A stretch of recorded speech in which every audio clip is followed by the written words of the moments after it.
મિત્રો, નવી એક વાત સાથે ચાર મૂરખ ભાઈ અને પાણીદાર ઘોડો।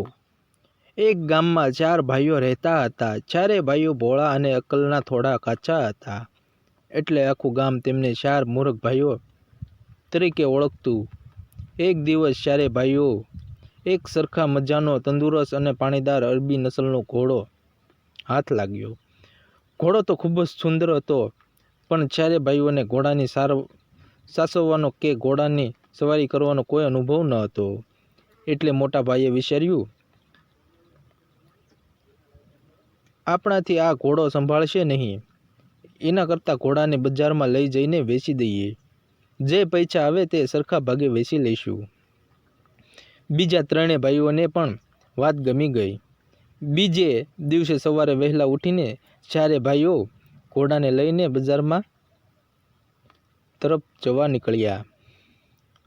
પહેલી મુસીબત તો ઘોડાનો ભાર કોણ સહન કરશે। રસ્તામાં ચાલતા ચાલતા થોડે દૂર ગયા પછી સૌથી નાના ભાઈએ થાકી ગયા એને પોતાના બાકીના ત્રણેય ભાઈઓને કહ્યું, ભાઈઓ, આપણે તો ચાલીને થાકી ગયા છીએ, પણ આ ઘોડો તો જુઓ, એ બિચારો ક્યાંય થાક્યા વગર જ મોજથી ચાલે છે। આપણે ઘોડા પર બેસી જઈએ તો કેવું સારું। બીજા ભાઈએ તરત જ વિરોધ કર્યો અને ડહાપણ ડેલા માંડ્યું, અરે નાના ભાઈ, ના, આ ઘોડો બિચારો મૂંગું પ્રાણી છે।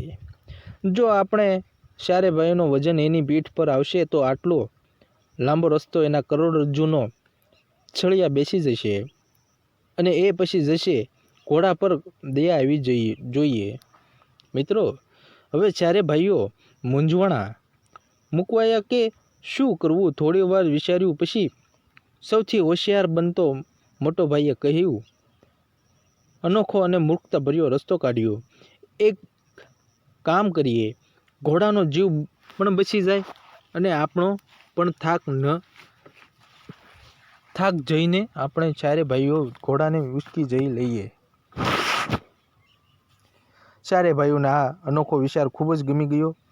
તેમણે ઘોડાને ચારે પગ બાંધી દીધા અને એક જ મજબૂત વાંસના દાંડે લટકાવી દીધો। બે ભાઈઓ આગળ પણ અને બે ભાઈઓ પાછળ ઘોડાની ખભે ઉપાડીને ચાલવા લાગ્યા। ગામના લોકો મશ્કરી, હવે કલ્પના કરો કે ચારે જણા થઈને જીવતા ઘોડાને વાંસ પર લટકાવીને ખભે ઉંચકીને જતા હોય છે તો દ્રશ્ય કેવું લાગે। રસ્તામાં જે કોઈ ગામના લોકો આ નજારો જોતા એના પેટ પકડીને હસવા લાગ્યા। કેટલાક લોકો રસ્તાની બાજુમાં ઊભા રહીને બૂમો પાડીને બોલ્યા, અરે ઓ અક્કલના દુશ્મનો, ઘોડો તમને ચલાવવા માટે હોય કે તમારે ઘોડાને ઉંચકીને ચાલવાનું હોય। લોકોની વાત સાંભળીને પણ ચારે ભાઈઓને સમજાયું નહીં। તેમને થયું કે આ લોકો આપણી મજાક ઉડાવે છે। થોડે આગળ ચાલ્યા પછી ઘોડો વાંસ પર લટકાવેલો હોવાથી અસ્વસ્થ થઈ ગયો અને તેનો ફાંફા મારતા શરૂ કર્યું। વજન વધી જવાના કારણે ચારે ભાઈઓના ખભા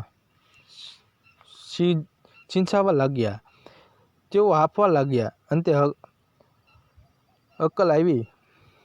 જ્યારે ચારે ભાઈઓને થાકનો પરસેવો છૂટી ગયો અને ઘોડાનો વજન પીઠ લાગી, ત્યારે સૌથી મોટા ભાઈએ અટક્યો। તેણે ઘોડાને નીચે મૂક્યો અને ઘોડાને બંધ છોડી દીધા।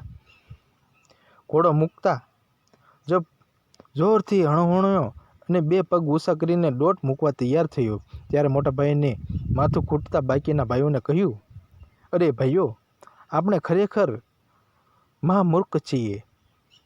આ પાણીદાર ઘોડો તો આપણે એને આપણો ભાર ઉપાડીને ચાલવા માટે હતો, પણ આપણે જ ઊંધી ગંગા વહાવાની આખો રસ્તો એને ખભે ઉંચકીને મૂર્ખ બન્યા। ભૂલ સમજાતા ચારે ભાઈઓ ઘોડા પર સવારી કરવાનું શરૂ કર્યું અને હસતા હસતા બજાર તરફ આગળ વધ્યા।